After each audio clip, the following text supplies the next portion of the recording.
ونعوذ بالله من شرور أنفسنا ومن سيئات أعمالنا من يهد الله فلا مضل له ومن يضلل فلا هادي له وأشهد أن لا إله إلا الله وحده لا شريك له وأشهد أن محمدا عبده ورسوله أما بعد فإن خير الحديث كتاب الله وخير الهدي هدي محمد صلى الله عليه وسلم وشر الأمور محدثاتها وكل محدثة بدعة وكل بدعة ضلالة وكل ضلالة في النار السلام عليكم ورحمة الله وبركاته গতদিন আমরা যেখানে শেষ করছি সেখান থেকে ইনশাআল্লাহ আজকে শুরু করব।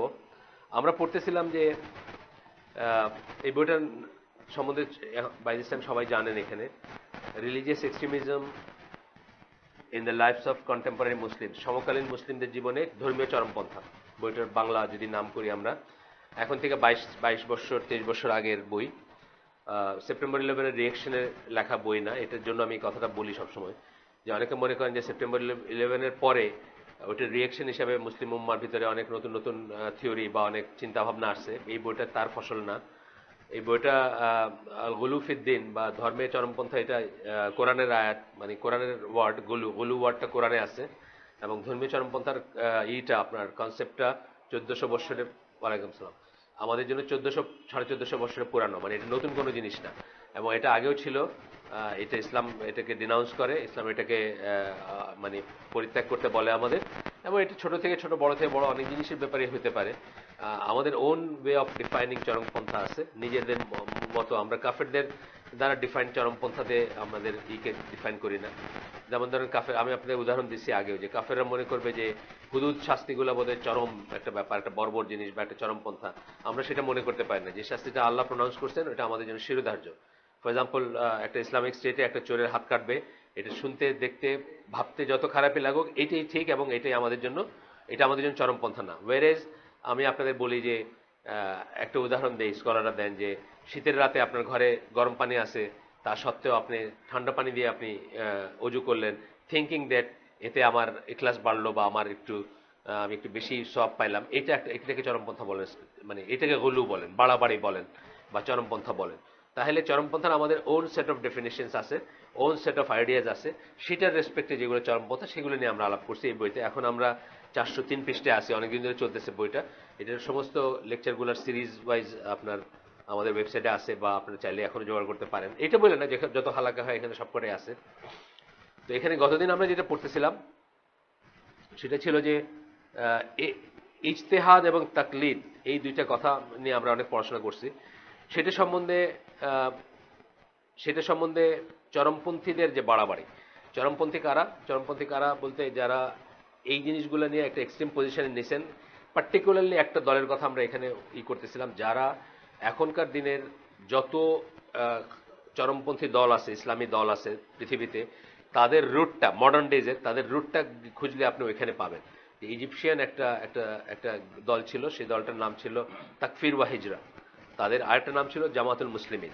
এরা ওই মানে ইজিপ্টে যত ইসলামী তথাকথিত বিপ্লবী ধারা ছিল, সেগুলা সবাই মোরলেস আপনি কখনো না কখনো দেখবেন যে ইখওয়ানুল মুসলিমিন যারা তাদের সাথে একটা সম্পর্ক ছিল, বা সৈয়দ কুতুব এবং সৈয়দ কুতুবের অনুসারী যারা, তাদের সাথে একটা সম্পর্ক ছিল, বা তার লেখালেখির একটা প্রভাব আছে।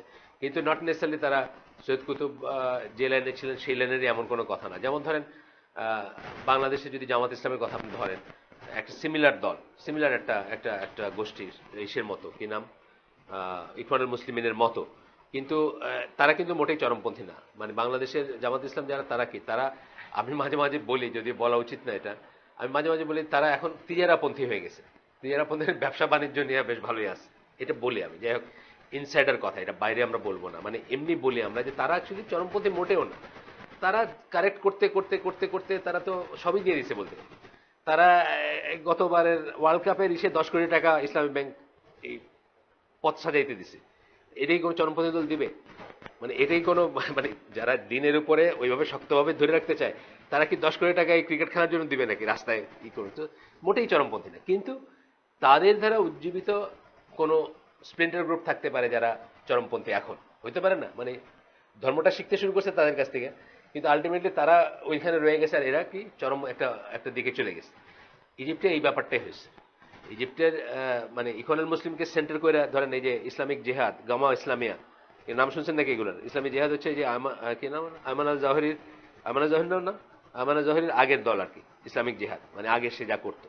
তারপরে আরেকটা হচ্ছে গামা আল ইসলামিয়া। গামা আল ইসলামিয়া হচ্ছে ইসের আপনার ওই যে শেখ ওমর আব্দুর রহমান, অন্ধ শেখ, এখন নিউ ইয়র্কে ওই যে একটা এই টানেল উড়ানোর সাথে, আগের টানেল উড়ানোর ষড়যন্ত্রের সাথে তারই লাইফ সেন্টেন্স, উনি অন্ধ শেখ আর কি, উনি লাইফ সেন্টেন্স আসেন সে আমেরিকাতে। তো এই যে গ্রুপগুলা গামা ইসলামিয়া, ইসলামিক জিহাদ, তাকফির ওয়া হিজরা, এরা সবাই রুট যদি আপনি খুঁজেন কোনো না কোনোভাবে আপনি দেখবেন যে ইখওয়ানুল মুসলিমের সাথে তাদের ই ছিল। বিকজ ইসলাম ইখওয়ানুল মুসলিমের অনেক পুরানো একটা দল এবং অনেক আগের একটা ই। আমাদের দেশে যেমন ধরেন আমার কথাই আমি ধরি, আমি যে যে ওয়েতে ইসলামের জ্ঞান পাইছি তার ভিতরে একটা অংশ তো জামাতের কাছ থেকে আমি জ্ঞান পাইছি, জামাতের লোকদের কাছ থেকে। জামাত বলতে জামাত দল না, জামাতের লোকদের। ধরেন রসুলের নামাজ বইটা আলবানী, নাসিরুদ্দিন আলবানী, এই বইটা কারা বাইর করছে? জামাতিরা বাইর করছে। তারা ফলো করছে কিনা সেটা আরেকটা কথা, কিন্তু এই বইটা আমার কাছে আসছে কাদের মাধ্যমে? তাদের মাধ্যমে আসছে। তারপরে আল্লাহ রসুল কিভাবে নামাজ পড়তেন, হাফিজ ইবনুল কাইমের বই, এটা কাদের মাধ্যমে? তারা করছে। তারা হয়তো তাদের নিজের দলে এটা প্রিচ করে নেই বা নিজেরাই এটা করে নাই, কিন্তু আমি তো তাদের কাছে শিখছি। তার মানে কি, আমাদের এই দেশে ইসলাম নিয়ে যত কাজকর্ম আছে সেইখানে তাদের যেটা অবদান আছে, স্পেশালি পড়াশোনার ক্ষেত্রে, একাডেমিক ডিসকাশনের ক্ষেত্রে, এটা কিন্তু অস্বীকার করার কোনো উপায় নেই। যত ভালো ভালো বইগুলো দেন, সোয়াবুল ইমান, এই বইটা কারা ট্রান্সলেট করছে? সোয়াবুল ইমানের নাম জানেন তো না? ওই বাইহাকের বই, ইমাম বাইহাকের বই, ফেইথ হ্যাজ 77 ব্রাঞ্চেস, বইটার ইংলিশ নাম। ইমানের 77টি শাখা আছে, খুব সুন্দর বই, কিন্তু every Muslim must read, should read. কিন্তু এই বইটা কারা ট্রান্সলেট করছে? ওরা করছে প্রথম। সুতরাং ওদের ওদের মাধ্যমে যে আমাদের কাছে দিন আসছে বা আমরা যে শিখছি, এটা কিন্তু অস্বীকার করার অবদান নেই। We may not agree with them. একই কথা, ইজিপ্টে ইসলামের যত কাজ, কোনো না কোনোভাবে আপনি দেখবেন যে ওইখানে মুসলিম ব্রাদারহুড যেটাকে আমরা বলি, তাদের একটা ইয়ে আছে। ইজিপ্টে শুধু না, নেভারিং দেশগুলোতেও, ধরেন তিউনিসিয়াতে আছে বা অন্য জায়গাতে আছে, ইভেন সৌদি আরবেও আছে তাদের। সৌদি আরবের একটা লাইন চেঞ্জ হয়েছে, এটা জানেন তো? এটা জানেন সৌদি আরবের লাইন চেঞ্জ হয়েছে মানে ফাহাদের সময়টার আগের সময়, ফয়সাল পর্যন্ত তারা কিন্তু ইখওয়ানের লাইনে ছিল, মানে ইখওয়ানের মুভমেন্টগুলোকে তারা সাপোর্ট করতো এবং ওই লাইনের ছিল। অ্যান্ড ফয়সালের পরের থেকে নিয়ে যে ডেভেলপমেন্টগুলো হয়েছে, এই সালাফি স্কলার যাদেরকে আমরা বলি আর কি, উসাইমিন বিন বাজ, কি বলে ওনার নাম, নাসিরুদ্দিন আলবানী, রবি আল হাদি আল মাদখালি, মানে একটা একটা বিপ্লব ঘটে গেছে সৌদি আরবে। এটা আপনি জানেন না অনেক, এটা এটা এত পড়াশোনা দরকারও না, এটা জানার দরকার আছে আমি তা বলি না, কিন্তু সৌদি আরবের রিলিজিয়াস সার্কেলে একটা বিপ্লব ঘটে গেছে। সেই বিপ্লব কি করছে? তাদেরকে আরো একটা শুদ্ধ, এক স্টেপ শুদ্ধ জায়গায় নিয়ে গেছে, বুঝছেন না? এখন এই জন্য মানে সৌদি আরবের এখনকার ট্রেন্ডটা কি, এখনকার ধরেন এই ইখওয়ানুল মুসলিমের সাথে লাইনটা কেটে গেছে, জামাত ইসলামের সাথে কিন্তু আসলে ওই লাইনটা নাই আর, যেটা আগে ছিল, লাইনটা কেটে গেছে। বিকজ কি, ওইখানে একটা একটা নীরব বিপ্লব ঘটে গেছে। সালাফি বলতে আমরা বুঝি আহলে সুন্নাত জামার যে মানে কোর মেথোডোলজি, যেটা কোনো পলিটিক্যাল কিছুতে না গিয়া, কোনো দলে না গিয়া, মারামারি কাটাকাটিতে না গিয়া, মানে দিনের প্রোপাগেশনের যে সিস্টেমটা ছিল বা যেটা সাহাবীরা বা যেটা সালাফরা ই করতেন। সালাফি কথার মানে তো আপনি জানেন, সালাফ থেকে আসছে কথাটা। সালাফ কারা? প্রথম তিন জেনারেশন। প্রথম তিন জেনারেশন, যে তিন জেনারেশনের কথা আল্লাহ রাসূল সাল্লাল্লাহু আলাইহি ওয়াসাল্লাম বলছেন, best is my generation, then is next, then is next, এভাবে বলছেন সহিহ হাদিস। তাদেরকে আমরা কি বলি? সালাফ বলি, এনসেস্টর। সালাফ মানে হলো পূর্বপুরুষ, মুরব্বীরা, পূর্বপুরুষরা। আমাদের পূর্বপুরুষ কারা? ওই তিন জেনারেশন, কারণ তারা বেস্ট জেনারেশন। তাদের যে মেথোডোলজি ছিল ইসলাম প্রিচ করার ব্যাপারে, ইসলাম ধারণ করার ব্যাপারে, ইসলাম পালন করার ব্যাপারে, সেই মেথোডোলজি যাওয়ার যে পদ্ধতিটা বা সেই মেথোডোলজিকে আমরা বলি সালাফি মেথোডোলজি। এটা কোনো দলের নাম না। এই এই ইটা কিন্তু সৌদি আরবে ঘটে গেছে, একটা বিপ্লব টাইপের ঘটে গেছে বলতে পারেন ফয়সালের পরবর্তী সময়। সেটারই এফেক্ট আমরা দেখি আজকালকার লিটারেচার, আজকালকার কোরআন, এই যে নোবেল কোরআন, যা যা কিছু সৌদি আরব থেকে প্রপাগেট হয়, সবকিছুতে এটা একটা এফেক্ট আছে। এটা একটা বড় চেঞ্জ। তো যাই হোক, কিন্তু যে কথা আমরা যাচ্ছিলাম যে ইসলাম মুসলিম ব্রাদারহুড কিন্তু তখনকার দিনে একটা বড় ফ্যাক্টর ছিল মিডল ইস্টে। ঠিক যেমন তখনকার দিনে জামাতে ইসলাম ইন্ডো পাক সাবকন্টিনেন্টে একটা মেজর ফ্যাক্টর ছিল। শুদ্ধ ভুলে আমি যাচ্ছি না, শুদ্ধ ভুলে এখনো আমি যাচ্ছি না, তখনও যাইনি, এখনো যাচ্ছি না, সেটা অনেক কথা। আমরা তো ডেফিনেটলি মনে করি না যে এটা শুদ্ধ। মনে করলে তো আমি তাদের সাথে থাকতাম, এটা একটা কথা। তো আমি যদি কারো শুদ্ধ মনে করতাম, আমি কি আজকে তাদের সাথে থাকতাম না? তাহলে আমি শুদ্ধ মনে করি না, সেটা অন্য কথা। কেন মনে করি না, কি মনে করি না, সেটা আলাদা জিনিস। কিন্তু আমি তাদের সাথে নাই, এটুকুই হচ্ছে হাকিকত। ওইখানেও তাই, ইজিপ্টেও যা মুসলিম ব্রাদারহুড যারা ছিল, তাদের থেকে তাদেরকে অশুদ্ধ মনে করে দুই দিকেই বাইর হয়েছে, মানে স্প্লিন্টার গ্রুপ অনেক বাইর হয়ে গেছে, যারা বাইর হয়ে আরো এক্সট্রিম একটা পজিশন নিয়ে নিয়েছে। এই তিনটা গ্রুপের কথা আপনাদের বললাম, ইসলামিক জিহাদ, গামা ইসলামিয়া, আর একটা বললাম এই যে তাকফির ওয়া হিজরা। এই তাকফির ওয়া হিজরা ছিল সবচেয়ে মানে সবচেয়ে ভয়ঙ্কর আর কি। মানে ওদের কথা শুনলে অনেকের মানে চেহারা রক্তশূন্য হয়ে যেত, মানে এত ভয়ঙ্কর একটা ই ছিল আর কি। এবং তারা অলমোস্ট তাদের ছাড়া অলমোস্ট সবাইকে তারা কাফের মনে করত। মানে দেয়ার আর রিজনস মেবি চিন্তা করার, যেমন আমরা যখন কালকে কালকে মাগরিবের নামাজ কাদা করে যারা স্টেডিয়ামে ছিল, তারা তো একটা অ্যাক্ট অফ কুফর করছে, তাই না? একটা ফরজ জিনিসকে ছোট কুফর বড় কুফর এগুলো নিয়ে কথা হতে পারে, কিন্তু কথাটা কি, তারা আল্লাহর একটা বিধানকে অমান্য করে শয়তানের একটা জিনিসকে যোগ দিছে, ব্যাপারটা তাই না? কিন্তু তাই বলে আমি তারা কাফের বলবো না। তফাৎটা এইখানে, মানে এই ফাইন লাইনটা কিন্তু সবসময় বুঝবেন। অ্যাক্ট অফ কুফর কিন্তু আমরা অনেকেই করে থাকি, বা আমরা অনেকেই অ্যাক্ট অফ কুফরের ভিতরে আছি, ছোট হোক বড় হোক, ছোট কুফর বড় কুফর, আমরা অনেকে আছি। কিন্তু ইট ইজ ওয়ান থিং আপনাকে বলা যে আপনি এই কাজটা ঠিক করলেন না, এটা কুফরের কাজ। ইট ইজ অ্যানাদার থিং আপনাকে বলা যে আপনি কাফের, এটা একদম আলাদা জিনিস। তো তাকফির বা হিজরি যেটা করতো, তারা কাফেরই মনে করতো, জ্ঞান করতো অন্যদের, এবং যখন কাফের জ্ঞান করতো তখন কি হতো, কাফের জ্ঞান করলে কিন্তু তার রক্ত হালাল, তাকে হত্যা করা যায়, আরো ইত্যাদি ইত্যাদি অনেক কিছু চলে আসতো সাথে। এই জন্যই তারা ওই ধরনের চরমপন্থী দল, এবং তাদের এখানে যখন কথা আসছে তখন তাদের কথা বারবার আসতেছে, তাদের এক্সাম্পল গুলো বারবার আসতেছে, কারণ তারা ওইরকম একটা পর্যায়ে গেছিল যে তারা ওরকম ইনফ্লুয়েন্স পৃথিবীর উপরে ছিল তাদের তখনকার। এখানে যে প্যাসেজটা গতদিন পরে আমরা শেষ করেছিলাম, ইবনে তাইমিয়ার লেখা একটা প্যাসেজ, সেই প্যাসেজটার আগের কথাটা ছিল যে তাকলিদের ইস্যু, তাকলিদ কি, অন্ধভাবে দলিল ছাড়া অন্ধভাবে কাউকে অনুসরণ করা। তাকলিদের ইস্যু হচ্ছে দুইটা প্রান্তিক অবস্থানের মাঝখানে। একটা প্রান্তিক অবস্থান হচ্ছে,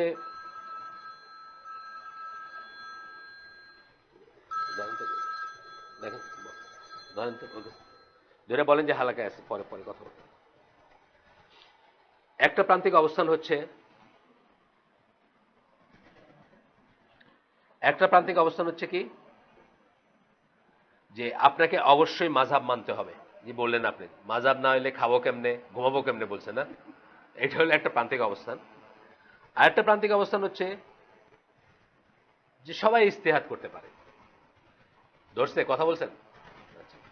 আর একটা প্রান্তিক অবস্থান হচ্ছে সবাই ইজতিহাদ করতে পারে।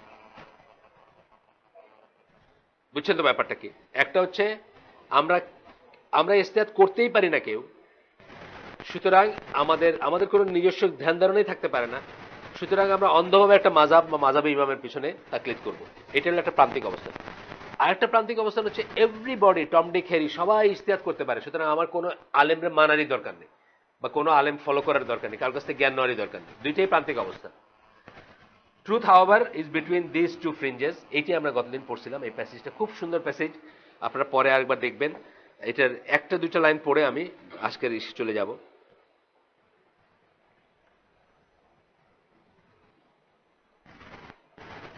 The opinion of the majority of the nation is that, ইবনে তাইমিয়া বলতেছেন, মেজরিটি স্কলারের অপিনিয়ন, এই জাতির মেজরিটি স্কলার যারা, তাদের অপিনিয়ন হচ্ছে ইজ দ্যাট ইজতিহাদ is permissible in general and তাকলিদ ইজ পারমিসিবল ইন জেনারেল। কথাটা খেয়াল করেন তাহলে। জেনারেল, সাধারণভাবে বলতে গেলে ইজতিহাদও পারমিসিবল, তাকলিদও পারমিসিবল। জেনারেল কথা, মানে দুইটাকে হারাম বলে ফেলা যাবে না। They do not oblige ijtihad upon everyone and forbid taklid. কিন্তু তারা প্রত্যেককে ইজতিহাদ করতে যেমন বলেন না, আবার তাকলিদকেও নিষিদ্ধ বলেন না।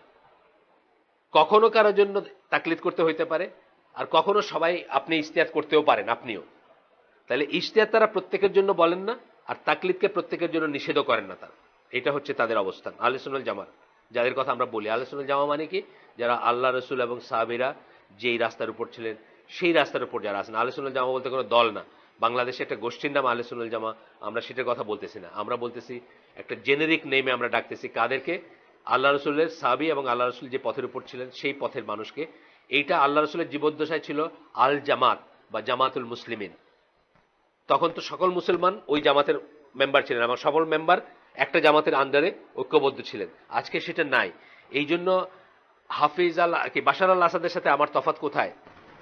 আমি যে বাশার আল আসাদ না, এটা বুঝতে গিয়ে আমাকে বলতে হবে যে আমি আহলে সুন্নাত জামা, কিন্তু আসলে এটা বলার দরকার ছিল না যদি যুগটা ওই রকম থাকতো। অনেকেই বলেন আমরা প্রথমেই বলবো যে আমরা মুসলিম। ইয়েস, আমরা প্রথমেই বলবো আমরা মুসলিম, কিন্তু মুসলিম বলার পরে আগে যে কথাগুলো ছিল না এখন থেকে যায়। আমি কি খামেনির অনুসারী, না আমি হাফিজ আল আসাদ বাশার আল আসাদের অনুসারী? তা তো আমি না। তাদের সাথে আমার এমন আকীদার ডিফারেন্স যে তাদেরকে আমাকে বলতে হয় যে তারা মুসলিমই না। তাই না? এমন এই পর্যায়ে আকীদার ডিফারেন্স কি, আকীদার ডিফারেন্স জানেন তো, শিয়াদের সাথে আমাদের কি, আর বাশার আল আসাদের সাথে আমাদের কি ডিফারেন্স? বাশার আল আসাদরা হলো আলেওয়ার শিয়া। আলেওয়ার শিয়া কারা? যারা আলী রাদিয়াল্লাহু আনহুকে গড মনে করে, গড ইনকার্নেট মনে করে, সেই আলেওয়ার শিয়া হচ্ছে বাশার আল আসাদ। তাহলে বাশার আল আসাদ আর আমি রিলিজিয়নের বক্সে দুইজনের টিক দেই মুসলিম হিসাবে, বা আমেরিকানরা দুইজনকেই মুসলিম মনে করে, ওরা মুসলিম মনে করে, আমারে মনে করে, কিন্তু আমরা কি এক? সেই জন্যই আমাদের এই কথাটা ইউজ করতে হয়, আহলে সুন্নাল জামা কথাটা বারবার আসে, বারবার ঘুরে ঘুরে আসে, যে আমি বোঝাইতে চাচ্ছি যে আল্লাহ রসুল এবং তার সাহাবীরা যেই পথের উপর ছিলেন, আমি সেই পথের উপর থাকার আইদের আসি অথবা থাকার আপ্রাণ চেষ্টা করে যাচ্ছি, বা আমার লাইফের উদ্দেশ্য এবং লক্ষ্য হবে ওই পথের উপর নিজেকে ফিরাই নিয়ে যাওয়া।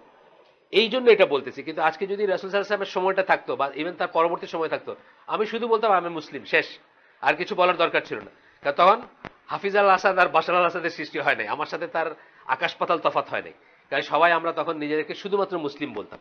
কিন্তু আজকে শুধু মুসলিম বললে এটা কিছু মিন করে না, বিকজ মুসলিম আমব্রেলার আন্ডারে আমি বললাম যেভাবে সবাই আমরা আছি, খামেনিও আছে, আহমেদ নিজাদ আছে, বাশার আল আসাদ আছে, আমি আছি, সৌদি বাদশাহ আছে, সবাই আছে, তাই না? দেওয়ানবাগি আছে, আটরশি আছে, আপনার রাজারবাগি আছে, সবাই মুসলিম না? সবাই মুসলিম। তাহলে আমি যদি এখন বলি যে আমি শুধু মুসলিম বললাম, এটা এনাফ না। আর আজকের দিনে এটা এনাফ না, আমাকে বলতে হবে যে আমি, মানে এই কথাটা আমি উচ্চারণ করতে চাই না, তবুও মানে বলতে হবে যে আমি মোহাম্মদ সাল্লাল্লাহু আলাইহি ওয়াসাল্লামের অনুসারী মুসলিম। আপনি বলবেন তো সবাই তো তাই না, সবাই তা না। সবাই কি তাই? সবাই তা না। মোহাম্মদ সাল্লাল্লাহু আলাইহি ওয়াসাল্লামকে বলে গেছেন যে আলী রাদিয়াল্লাহু আনহুকে ই করতে হবে, গড মানতে হবে, এটা তো বলেন নাই। তাহলে যারা তাকে গড মনে করতেছে, গড ইনকার্নেট মনে করতেছে, তারা কারা? তারা মোহাম্মদ সাল্লাল্লাহু আলাইহি ওয়াসাল্লামের অনুসারী না। তাহলে আমি খুব রভাবে বলতে পারতাম যে আমি মোহাম্মদ সাল্লাল্লাহু আলাইহি ওয়াসাল্লামের অনুসারী মুসলিম হইতে চাই। এটা হচ্ছে আসল কথা। তো এখানে বলতেছেন যে কি, দে ডু নট অব্লিগেট ইজতিহাদ আপন এভরিওয়ান এন্ড ফরবিড তাকলিদ। ইজতিহাদ যেমন সবার উপরে, আহলে সুন্নাহ জামাত স্কলাররা সবার উপরে ওয়াজিব করেন না, তেমনি সবাইকে তাকলিদে নিষিদ্ধ করেন না। তাকলিদ সবার জন্য নিষেধ না। দেয়ার ক্যান বি মানে মানে এমন মানুষ, এমন কেসেস হতে পারে, এমন মানুষ হতে পারে যখন তার জন্য তাকলিদটা ওয়াজিব বা ফরজ, তাকলিদের বাইরে সে দিন পালন করতেই পারবে না, এমন মানুষও থাকতে পারে দুনিয়ায়, বা এমন অবস্থা থাকতে পারে।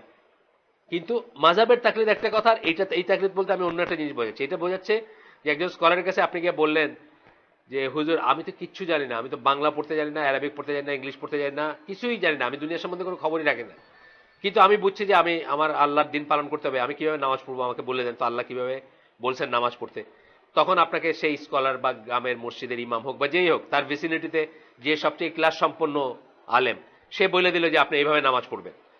এই যে স্টপ গ্যাপ মেজারটা, এটা তো তাকলিদ আসলে। তখন সে কি করবে? ঠিক উনি যেভাবে বলছেন ওইভাবে গিয়ে নামাজটা পড়বে। এটা কিন্তু তাকলিদ, এবং এটা তার জন্য জায়েজ না শুধু, এটা তার জন্য ওয়াজিবও হইতে পারে। এইটা ছাড়া হয়তো সে নামাজই পড়তে পারবে না। কতক্ষণ পর্যন্ত? যতক্ষণ সে নিজে এর চেয়ে বেটার কোনো সলিউশন না পাবে, এর চেয়ে বেটার কোনো স্কলার না পাবে, এর চেয়ে বেটার কোনো জ্ঞান অর্জনের উৎস না পাবে। কিন্তু এইটা, এই তাকলিদ মানে কিন্তু মাযহাবী তাকলিদ না, সেটা কিন্তু আবার আরেকটা জিনিস। সেটা হচ্ছে একটা পার্সনকে সেই 1200 বছর আগের আসছে না। আচ্ছা আপনি আর আপনি একটু আসিফ, ওনাদেরকে একটু ওই রুমে একটু দেন, আপনার দুজন যান, ওই ওই রুমটাতে বসেন আপনার, আসেন একটু করে আসেন।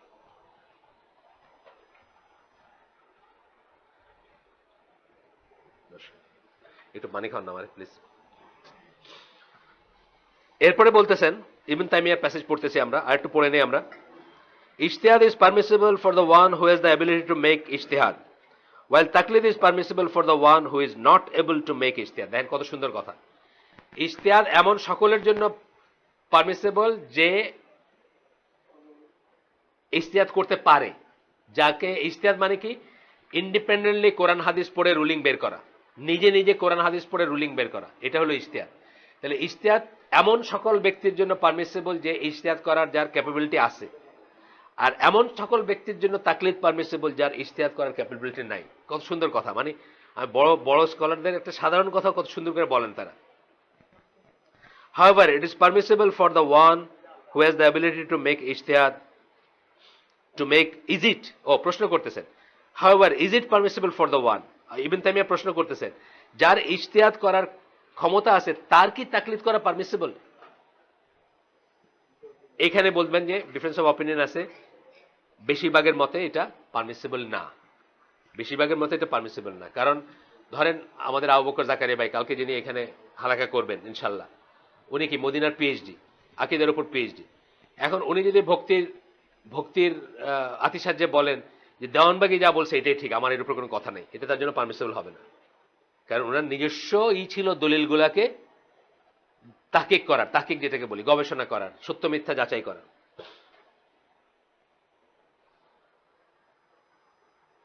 কিন্তু এটা কখনো পারমিসেবল হইতে পারে, তাকলিদ কি বলে ইজতিহাদ করার ক্যাপাবিলিটি যখন আসে তাও পারমিসেবল হতে পারে তাকলিদ বিশেষ অবস্থায়। সেই বিশেষ অবস্থাগুলো কি, এইটুকু আমরা গতদিন পড়ে শেষ করছিলাম, আজকেও এইটুকু পড়ে শুরু করবো বাকিটুকু ইনশাল্লাহ। সেটা হচ্ছে যখন এভিডেন্স গুলো ইকুয়াল, দুইটা উনি নিজে দেখতেছেন যে দুইটা এভিডেন্স ইকুয়াল।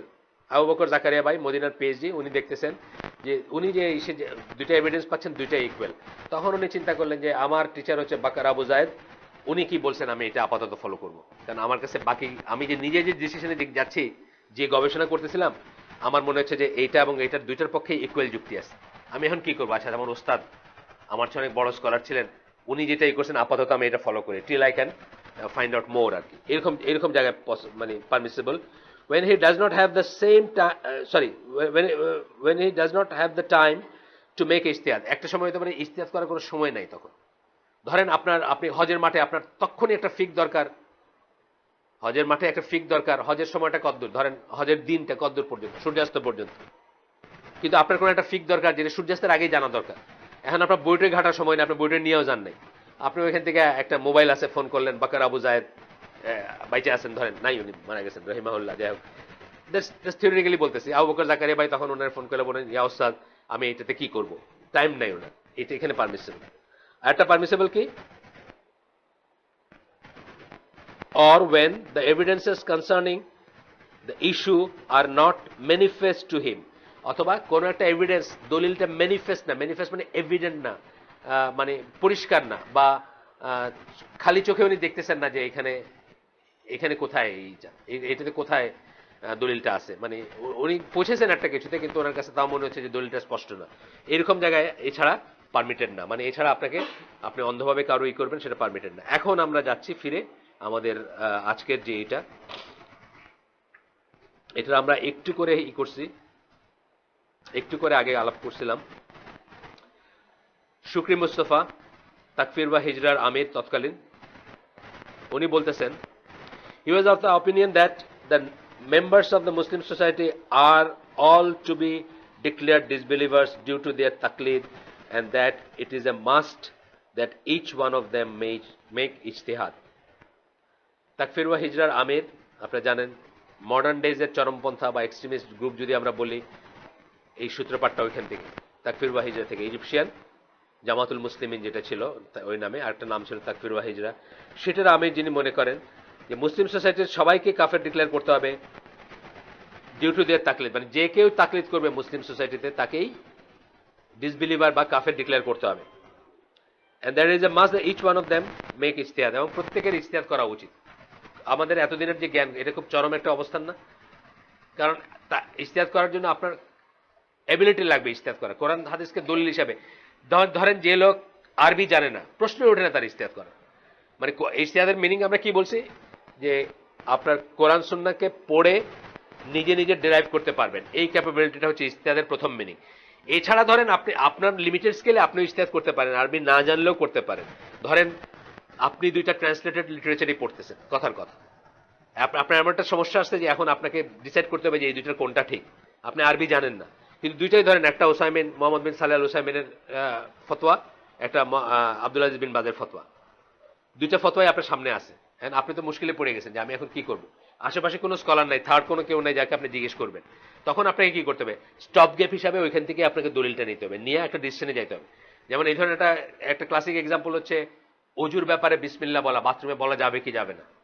আপনারা জানেন যে দুইজনের ফতোয়া কিন্তু দুই রকমের। আব্দুল আজিজ বিন বাজ বলছেন যে বাথরুমে বলাটা, বিসমিল্লাহ বলাটা আমরা খুব অপছন্দ করি, বাথরুমে মানে টয়লেট যেখানেই আছে, মিরহাদ যেটা মানে ল্যাট্রিন এবং যখন একসাথে অজুখানা, আমরা অপছন্দ করি, কিন্তু অজুর ব্যাপারে এটা বলা যাবে, এটা হলো আব্দুল আজিজ বিন বাজের মত। কিন্তু ফতোয়া আরকানুল ইসলামে দেখবেন ওসামিন বলছেন যে না, বাথরুমে বলা যাবে না। রুটটা কোথায় ডিফারেন্সের? একজন মনে করেন যে কোন কোন স্কলারের মতে যেহেতু ওজুর আগে বিসমিল্লাহ বলতেই হবে, ওয়াজিব বা ফরজ, সেই জন্য এটার কোনো চয়েস নেই, বাথরুমে হলে আমাদের বলতে হবে। আর আরেকজন মনে করতেছেন যে ওজুর আগে বিসমিল্লাহ বলাটা মুস্তাহাব, না বললে ওজু হয়ে যাবে, সুতরাং এই মুস্তাহাব কাজটা বাথরুমের ভিতরে করা যাবে না। বাথরুমের ভিতরে বলা যাবে না বিসমিল্লাহ।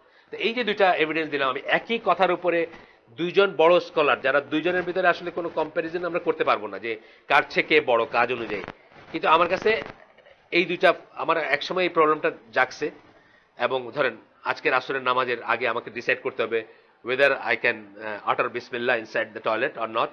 এখন আমার কাছে সময় আছে 15 মিনিট, সামনে আছে এই দুইটা এভিডেন্স, এইখানে আমিও ইস্তেহাদ করব। এই দুইটা এভিডেন্স পড়ে আমার কাছে যেটাকে মনে হবে স্টপ গ্যাপ হিসাবে আমি করব, কিন্তু আমি কিন্তু মুস্তাহিদ না। এখানে আমি স্টপ গ্যাপ হিসাবে দুইটা দলিল থেকে যেটা বেশি এভিডেন্ট সেটা আমি নিব, বেশি লজিক্যাল সেটা আমি নিয়ে আমি ওই লাইনে আমি চেষ্টা করবো আমি কাজ করতে। ঠিক আছে, শুকরি মুস্তাফার একটা প্যাসেজ পড়ি। ইট ইজ ওয়ান জামা with one leader, it is based on the book of Allah and the Sunnah. They declare disbelievers those who make তাকলিদ। এগুলো কিন্তু কোনো দলিল নাই, উনি অথরিটি। কিন্তু মানে চরমপন্থীদের ব্যাপার হচ্ছে যে ইউজুয়ালি কি দেখি আমরা, চরমপন্থীরা কোনো দলিলের ধার ধারে না। ইউজুয়ালি চরমপন্থীর কতগুলো ফ্রেমিং আছে না, চরমপন্থী কারা হয় আপনাদের এই বুঝতে আছে, কতগুলো প্রোফাইলিং আছে কারা হবে। খুব এক্লাস আছে, ইয়াং, খুব জোশ, মানে মায়োপিক ভিশন, মানে অল্প জ্ঞান, কিন্তু সেই জ্ঞানের ভিত্তিতে যা বুঝছি সেটাই ফাইনাল, আমি যা বুঝছি এটাই ফাইনাল, আমার আর কোনো দলিলের দরকার নেই, আমার আর বেশি পড়াশোনা করার দরকার নেই। এটা খুব ক্লিয়ার ব্যাপার, এটা যা মানলো না সে কাফের, এটা যা মানলো সে, বুঝছেন না, মানে ব্ল্যাক অ্যান্ড হোয়াইট সবকিছু ব্ল্যাক অ্যান্ড হোয়াইট, সবকিছু কাটা কাটা, মানে মাঝামাঝি কোনো ব্যাপার নেই এই ধরনের মানুষগুলো। তো উনি বলতেছেন যে এই যে বললেন যে it is based on the book of Allah and the সুন্নাহ, তারপরে বলতেছেন they declare disbelievers those who make তাকলিদ। দেটা কারা? দেটা উনি। কারণ আমরা এই এতক্ষণ ধরে পড়লাম কি, ইবনে তাইমিয়ার ওই পড়লাম, ইবনে তাইমিয়া তো একবারও বলেন নাই যে ডিসবিলিভার যে তাকলিদ করবে। ইবনে তাইমিয়ার প্যাসেজটা পড়ে শেষ করলাম না। ইবনে তাইমিয়া আহলে সুন্নাত ওয়াল জামাত এই যাবৎকালের শ্রেষ্ঠ স্কলারদের একজন, মানে কাজের দিক দিয়ে ধরলে, মানে কত বড় কাজ করে গেছেন উনি, কত কিছু করে গেছেন সেইখানে, মানে যে কোনো ইসলামী মজলিসে, যে কোনো ইসলামী লিটারেচারে ওনার নামটা ঘুরে ফিরে আসে। উনি বলে গেছেন, ওনার এই যে লিটারেচার পড়লাম একবারও কিন্তু এই ডিসবিলিভার কথাটা উচ্চারিত হয়নি। এভরি মুসলিম অ্যামং দেম, এই যে মুস্তাহিদ, সব মুসলমান, তাদের ভিতরে সব মুসলমান মুস্তাহিদ, তা কি? তা না তো। মুস্তাহিদ হওয়ার জন্য কি কতগুলো কোয়ালিটি লাগবে আমরা জানি। মুস্তাহিদের যে মানে প্রাইমারি ডেফিনিশন যেটা, সেটা কি, যে কোরআন সুন্নাহ পড়ে নিজে নিজে দলিল বের করতে পারবে। ধরেন নিজে নিজে বের করতে পারবে কোনটা হালাল, কোনটা হারাম, কোনটা ফরজ, কোনটা ওয়াজিব, কি করণীয় না, তাকে আমরা কি বলি? মুস্তাহিদ বলি। সেই সেন্সে মুস্তাহিদ, এভরি মুসলিম ক্যানট বি মুস্তাহিদ। There is no room for sects, schools of fiqh or parties. এই কথাটা ঠিক যে সেক্ট, ফিরকার কোনো রুম নাই, সেক্ট অফ ফিক মানে মাযহাবের কোনো রুম নাই, এই সেন্সে নাই যে মাযহাবের দোহাই দিয়ে আমি একটা ভুল জিনিস করতে পারবো না। কিন্তু তাই বলে মাযহাবের যারা ইমাম ছিলেন তাদেরকে কিন্তু আমরা ঘৃণাও করব না, সমালোচনাও করব না, ডিনাউন্সও করব না। কারণ আজকে যে ফিকের বেসিস আমাদের দাঁড়াইছে, যাই আমরা জানতেছি, আজকে যে ধরেন অজু সম্বন্ধে যে কথাগুলো বললাম, সালাত সম্বন্ধে যা বললাম, বা যে কোনো কিছু নিয়ে যে কথাটা যাচ্ছি, এটা কিন্তু তাদেরই গবেষণার ফল। তারা যে বেসটা তৈরি করে গেছিলেন, তারা যে ভিত্তিটা তৈরি করে গেছিলেন, সেটার জন্য কিন্তু আমরা বলতে পারতেছি। এবং তারা একবারও বলে যান নাই যে তাদের লাইনে আপনি মাযহাব করে মারামারি কাটাকাটি করেন, একবারও কেউ বলেন নাই। বরং ঠিক উল্টাটা বলছেন যে যখন সহিহ হাদিস আসবে সেটা স্ট্যান্ড করে, এবং আমার যে মন্তব্য বা আমার যে বক্তব্য বা আমার যে অপিনিয়ন, আমার যে ভিউ, এটা ইট গোজ, সহিহ হাদিস স্ট্যান্ড করে, এটা বলে গেছেন। প্রত্যেক চারজন যে মানে যাদেরকে অনুসরণ করে মাযহাব করা হয়, প্রত্যেকে কিন্তু এই কথাটা বলে গেছেন। কিন্তু আমরা ডগমেটিক বা মানে ফ্যানাটিক হয়ে গেছি, এবং আমরা সেটাকে মানতে পারি না বা সেটাকে করতে পারি না। দেয়ার ইজ নো, আচ্ছা গেল। তারপর বলছেন instead they are all around its leader clinging to the rope of Allah. কথাগুলো আংশিক ঠিক না। চরমপন্থী হইলে যে তাদের কথা সব ভুল হবে তা না, কথাগুলো আংশিক ঠিক না। দেওয়ানবাগের কি সব কথা কি ভুল নাকি? দেওয়ানবাগেরও কিন্তু সব কথা ভুল না, আংশিক ঠিক। আপনার অনেকক্ষণ লাগবে বুঝতে। যেমন আমি একজনের সাথে একবার বসছিলাম, অনেকক্ষণ লাগছে আমার বুঝতে যে উনি আসলে মানে একদম ফার অ্যাওয়ে ফ্রম ইসলাম। ওনার নাম হয়তো কেউ জানবেন, যে মাজার রোডে একটা বাড়ি আছে, যদি যান কখনো দেখবেন, নূহ, ঈসা, মুসা, মোহাম্মদ লেখা, দেখছেন নাকি একটা বাড়ি? দেখছেন মাজার রোডে, মিরপুর? এই বাড়িটা যার, তার নাম হচ্ছে তোয়াহা বিন হাবিব। উনি এককালে আলেম ছিলেন, মানে এককালে বাংলাদেশের আলেমরা সৌদি আরবে ওনার বাসায় থাকতেন, এই গ্রেডের মানুষ ছিলেন। কিন্তু তারপরে যে ইরানের রেভলিউশনের পরে ইরানিয়ানদের সাথে উঠা বসা কইরা এখন উনি বই লেখছেন, বই ভর্তি আবু বকর এবং ওমর রাদিয়াল্লাহু আনহুকে গালিগালাজ, মানে শিয়ারা যা বলে সেই জিনিসটাই একটা অন্য ফর্মে। শুধু তাই না, উনি আরেক স্টেপ আগায় গেছেন, উনি হলেন গার্ডিয়ান অফ হিউম্যানিটি, এখন নিজেকে পরিচয় দেন, এবং উনি অ্যাব্রাহামিক ফেইথ প্রিচ করেন এখন। এই জন্য লেখা রাখছেন নূহ, ঈসা, মুসা, বুঝছেন না, সবাই নাম লেখা রাখছেন, সবাই মিলে যে ফেইথটা অ্যাব্রাহামিক ফেইথ, ইব্রাহিম আলাইহিস সালাম থেকে যেটা আসছে, ওটা উনি প্রিচ করেন। উনি এখন গার্ডিয়ান অফ হিউম্যানিটি। টেকনিক্যালি উনাকে মুসলমান বলা খুব মুশকিল আছে, বুঝছেন না ব্যাপারটা? তো এই ধরনের ব্যাপার আর কি, যে ওনার সাথে যেদিন আমি প্রথম মিটিং এ বসি, আমি তো জানতাম না ওনার সম্বন্ধে কিছু, আমার এক দিনী ভাই নিয়ে গেছেন আমাকে ওখানে। প্রথম আধা ঘন্টা তো আমি বুঝিনি কি সুন্দর সুন্দর কথা বলতেছে উনি, যে ওনার বাচ্চাদের উনি স্কুলে পর্যন্ত পড়ায় না, উনি মাটিতে একটা মাদুরের উপরে বসে লিখতেছে আর কি, মানে ওনার বাসায় সোফা সেট নাই, উনি স্কুলে পড়ায় না। কত সুন্দর এক্সাম্পল সব। বা ওনার বাচ্চারা 5টা ল্যাঙ্গুয়েজে কথা বলতে জানে, অ্যারাবিক সহ 5টা ল্যাঙ্গুয়েজে কথা, এসব প্লাস পয়েন্ট। আধা ঘন্টা পরে আস্তে আস্তে আস্তে আস্তে উনি যখন গালি দিতে শুরু করলেন সাহাবীদের, ওমর রাদিয়াল্লাহু আনহু, আবু বকর রাদিয়াল্লাহু আনহু, আয়েশা রাদিয়াল্লাহু আনহা, মানে ইনাদের, তখন একটা বইও ধরাই দিলেন আমারে। আমি দেখলাম ফুল অফ, মানে বইটা হচ্ছে ফুল অফ শিয়া ক্রিডার, শিয়াদের সমস্ত আকীদা ভর্তি।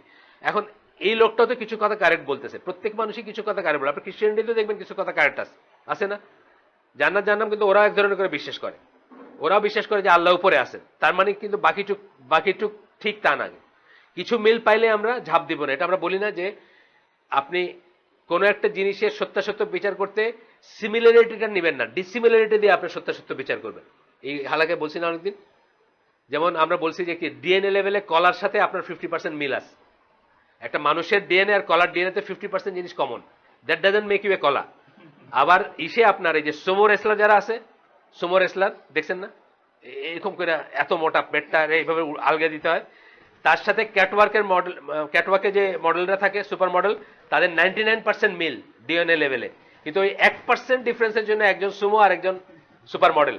সুতরাং আমরা মিল দিয়ে ধরবো না, মিল আমরা অনেক সময় পাবো, যে একজন মানুষ একজন চরমপন্থীর ভিতরে দেখবো হ্যাঁ কথাগুলো খুব সুন্দর, এই কথাগুলো তো ঠিক, 4টা 5টা 10টা কথা ঠিক হইতে পারে, সেই জন্য আমরা ঝাঁপ দিব না। আমরা ঝাঁপ দেওয়ার আগে বিচার করে নিব সত্যাসত্য কোন ক্রাইটেরিয়াতে, আল্লাহ রসুল সাল্লাহ সাল্লাম এবং তার সাহাবীরা কোন পথের উপর ছিলেন, আহলে সুন্নাত জামার মেথোডোলজি কি, বা তারা কি বলছেন, তারা একটা সিমিলার সিচুয়েশনে তারা কি করছেন।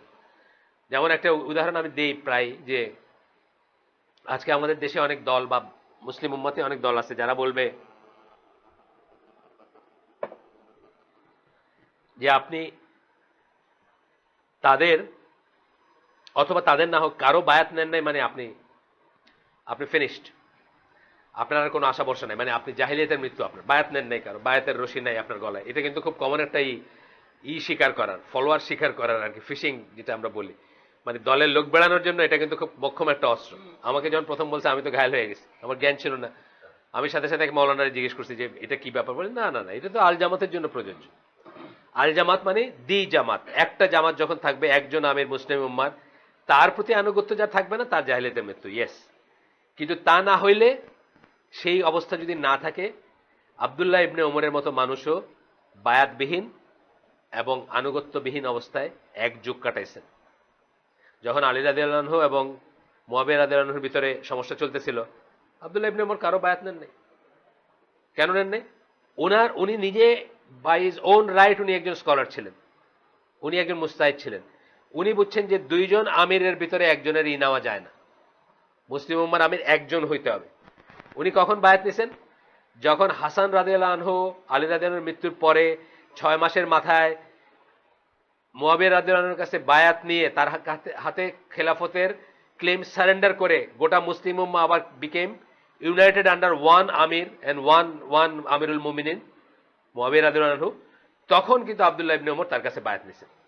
তাহলে দেখেন ওই রকম গ্রেডের একজন সাহাবী, উনি কিন্তু ফিকটা বা জিনিসটাকে এমনভাবে বুঝছিলেন এবং কারেক্টলি বুঝছিলেন যে জন্য উনি বায়াত নেন নাই, এবং সেই জন্য আমরা কিন্তু তাকে বলতে পারি না যে তার গলায় জাহিলিয়াতের রজ্জু, তা না। কিন্তু উনি বায়াতের রুট জিনিসটা বুঝছিলেন, যে বায়াত অ্যাকচুয়ালি একজনের কাছে হইতে হবে, এবং মুসলিম উম্মার লিডার একজন হইতে হবে। দুইজন থাকলে আছে না, একটা হাদিস আছে না, যে সেকেন্ড যে ক্লেম করবে তাকে ইউ শুড কিল।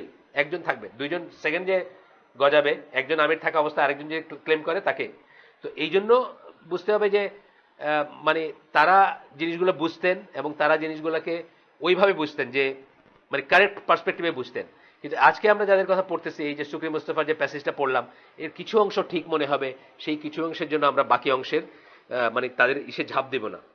কি আর্গুমেন্টস গুলো দেন ওনাদের, এইসব কথাগুলো আমরা আগের দিনও পড়ছিলাম বোধহয়। সেকেন্ড প্যাসেজটাতে বলতেছেন উনি, বা এগুলো আমরা একটু স্কিপ করে যাই, একই কথা বারবার বলতেছেন, ওনাদের এভিডেন্স গুলো আমরা পড়ি। কি আর্গুমেন্ট দিয়ে উনি বলতেছেন যে প্রত্যেকে ইজতিহাদ করবে, তাকলিদ কেউ করবে না, এই আর্গুমেন্ট গুলো আমরা পড়ি। এক number, the words of Allah is not in need of explanation and clarification. মোক্ষম কথা না একটা? আল্লাহ কি আপনার মুখাপেক্ষে নাকি? না। শুনে মনে হবে কথাটা কারেক্ট, কিন্তু আসলে কি কথাটা কারেক্ট? আল্লাহর ওয়ার্ড মানে কোরআন কারো মুখাপেক্ষী না, কারো এক্সপ্লেনেশনের তোয়াক্কা করে না। প্রথমেই শুনলে মনে হবে কথাটা কারেক্ট, কিন্তু আসলে কথাটা কারেক্ট না। আল্লাহ নিজে বলতেছেন, তুমি যদি না বুঝো তাহলে যারা বুঝে তাদের কাছে যাও, বলছেন না? নবী পাঠানো কি দরকার ছিল? নবী পাঠানোর দ্য ভেরি রিজন রাসূল সাল্লাল্লাহু আলাইহি ওয়াসাল্লামকে পাঠানোর ছিল কোরআন এক্সপ্লেন করে দাও আপনার কাছে। সাহাবীরা কোরআনের এক্সপ্লেনেশনে ভুল করছেন, আমরা জানি না? সাহাবী ওই যে হোয়াইট থ্রেড ব্ল্যাক থ্রেডের ওইটা, ওই যে রোজা কখন থেকে আপনার করবেন, শুভ সাদিকেরই একজন সাহাবী বালিশের নিচে সুতা নিয়ে ঘুমাইতেন, এবং উনি উঠে দেখতেন যে সাদা সুতার থেকে কালো সুতাকে আলাদা করা যাচ্ছে কিনা। তো আল্লাহ রাসূল হাসে দিয়েছেন, হাসে দিয়ে বলছেন যে এটা তো অনেক বড় সুতা নিয়ে তার ঘুমাইতে হবে, মানে হরাইজনের কথা বলছেন আল্লাহ রাসূল। যেটা বোঝানো হয়েছে হরাইজনে যখন কালো হরাইজনের উপর যে হোয়াইট স্ট্রিকটা দেখা যায় প্রথম, এটাকে বলছেন শুভ সাদিক। এই যে সাহাবীরা তো অ্যারাবিক জানতেন, তারা তো আল্লাহ রসুলের জেনারেশনে ছিলেন, আল্লাহ রসুলের ল্যাঙ্গুয়েজে ছিলেন, তার ট্রাইবের ছিলেন, তার সময়কার, তার সাথে উঠছেন বসছেন, তারাও তো কোরআন বুঝতে ভুল করছেন না? তিনটা এক্সাম্পল, এটা একটা এক্সাম্পল দেয়, আমরা আরেকটা এক্সাম্পল দেই যে সূরা লুকমানের ওই আয়াতটা যেখানে ওই জুলুম মানে বড় জুলুম বলা হয়েছে, শিরকে বড় জুলুম বলা হয়েছে। তারপরে আরেকটা আয়াতে আসছে যে জুলুম করে তোমরা তোমাদের জীবন মানে তোমাদের কামাই নষ্ট করে দিও না, বা এই ধরনের একটা, মানে আমি জাস্ট জিসটা বলতেছি। তখন সাহাবীরা বলছেন যে ইয়া রাসূলুল্লাহ, এমন কে আছে যে কোনো না কোনো সময় জুলুম না করে? জুলুমের মানে কি? অঠিক কাজ, ইমপ্রপার অ্যাক্ট। ধরেন আমাদের টয়লেটে যে বদনাটা আছে, ওইটা নিয়ে আমি যদি এখানে রাখি, আপনারা সবাই তাকাবেন ঘুরে যে এটা কি করলো। ইমপ্রপার অ্যাক্ট মানে কারেক্ট পার্সপেক্টিভ এবং কারেক্ট পজিশনে একটা জিনিসকে না রাখা, এটা কিন্তু জুলুমের প্রাইমারি মিনিং, অঠিক কাজ করা। এখন সাহাবীরা ফ্রাস্ট্রেটেড হয়ে গেছেন যে ইয়া রাসূলুল্লাহ, কোনো না কোনো অঠিক কাজ মানুষ করে নাই এমন কে আছে? তাহলে কি আমরা সবাই জাহান্নামে? তাহলে কি আমাদের সমস্ত আমল বাতিল হয়ে যাবে? তখন আল্লাহ রাসূল কি বলছেন যে না, এখানে জুলুম মানে এটা না, এখানে জুলুম হচ্ছে সূরা লোকমানের 13 নম্বর আয়াত, 31 নম্বর সূরা 13 নম্বর আয়াতে যে জুলুমের কথা বলা হয়েছে, সেই জুলুমের কথা আল্লাহ বলতেছেন। অর্থাৎ শিরক করে তোমরা তোমাদের সমস্ত আমল নষ্ট করে দিও না। এইগুলার সহ মানে অজস্র প্রমাণ আছে যে Quran was in need of explanation. Allah এইভাবেই কোরআনকে নাজিল করছেন এবং এই জন্য রসুলকে দিচ্ছেন। না হলে ওহদ পাহাড়ের উপরে একদিন ওয়ান ফাইন মর্নিং দেখা যেত একটা বই চলে আসছে, and you go and read it and you live your life according to what you understand. এটা কিন্তু আল্লাহ করেন নাই, দিনের ব্যাপারটা তা না। রসুল পাঠানোর একটা মানে জাস্টিফিকেশনই হচ্ছে এটা যে এক্সপ্লেন না করলে আপনি আমি কিচ্ছু, আমরা ওই যে সুন্নাহর কর্তৃত্ব মর্যাদা, অথরিটি এন্ড ইম্পর্টেন্স অফ সুন্নাহ যে বইটা, ওটাতে আমরা কি দেখি যে সুন্নাহ ইজ ইকুয়াল টু দিন, নো সুন্নাহ নো দিন। আপনার যদি সুন্নাহ না থাকে, আল্লাহ রসুল যদি না থাকেন, আপনার কোনো দিন নাই। তার কারণ ধরেন আপনি কোনো ইবাদতের কাজ করতে পারতেন না, প্রথম কথা। আপনার সালাত, আপনাকে কে বলছে যে দুইটা সেজদার একটা রুকু, দুই সেজদার মাঝখানে বসবেন, এইটা পড়বেন, সালাম ফিরাবেন, এইটা পড়বেন, মানে যে সমস্ত জিনিসগুলো আসছে, যত কিছু আসছে নিটিগ্রিটি, আপনার দিনের যত নিটিগ্রিটি, আপনার ইসের যত মানে কি বলে কিভাবে করবেন জিনিসটা, সবকিছু আসছে সুন্নাত থেকে। আপনার সুন্নাহ ছাড়া কোনো দিন নেই, নো সুন্নাহ নো দিন। সুতরাং এই কথাটা বলা ভুল যে আল্লাহর কালাম, আমরা দেখব পরে আরো দলিল আসবে যে আল্লাহর কালাম is not in need of explanation and clarification. শুকরি মুস্তাফার এই লাইনটাই ভুল। উনি বলতেছেন, is Allah in need of a commentator without his permission, or is Allah in need of a commentator without his permission, or is he not in need of such? প্রশ্ন করতেছেন উনি। If they say he is not in need of such, then the provisions are enough to refute them. If they say that he is in need of such, they have associated a partner with Allah the Great, for which he has given no authority. মানে কিভাবে twist করে নিয়ে যাচ্ছেন জিনিসটাকে, আপনাকে কিন্তু কাফের বলে ফেললেন এর ভিতরেই। আপনি যদি বলেন যে Allah is in need of explanation, বা আল্লাহর কোনো দরকার আছে তার কথা এক্সপ্লেন করে দেওয়ার, বা তার কোনো প্রয়োজন আছে, কিন্তু এটা এটা কেন কেন কুফর না, কেন এটা না? আল্লাহ নিজে বলতেছেন, আল্লাহ নিজে বলতেছেন যে যারা, তোমরা যদি না জানো, সূরা নাহলের 43 নম্বর আয়াত, যে তোমরা যদি না জানো তাহলে যারা জানে, না বোঝো যদি, তাহলে যারা বোঝে তাদের কাছে নিয়ে যাও। আল্লাহ নিজে বলতেছেন জিকিরের মানুষের কাছে নিয়ে যাও। জিকির বলতে কোরআনের একটা নাম জিকির, মানে যারা কোরআন সম্বন্ধে জানে। আল্লাহ রাসূল সাল্লাল্লাহু আলাইহি ওয়াসাল্লাম নিজে বলে গেছেন, যে ইবনে আব্বাসের কথা বলছেন, যে তোমরা যদি তফসিরের ব্যাপারে তার কাছে যাবা, বা সে তফসিরের ব্যাপারে বিশেষ কেউ হবে বা প্রেডিক্ট করে দিয়েছেন বা তাকে দোয়া করে গেছেন, তার কাছে যাবেন তফসির যদি না বোঝেন। এবং আমরা দেখি প্র্যাকটিক্যালি কি ওমর রাদিয়াল্লাহু আনহুর মতো মানে জায়ান্ট সাহাবীও যখন কোনো কোরআনের কোনো এক্সপ্লেনেশনের ব্যাপারে জানতে চাইতেন, এই বাচ্চা সাহাবী, গেদা বাচ্চা বলতে গেলে তার কাছে সেই ইবনে আব্বাসের শরণাপন্ন হইতেন এবং তার কথাটা মেনে নিতেন বা তার কথাটাকে ভ্যালু করতেন। 2 নম্বর পয়েন্ট, শুকরি মুস্তাফা বলেন, we do not know of the good intentions of those who give religious verdicts.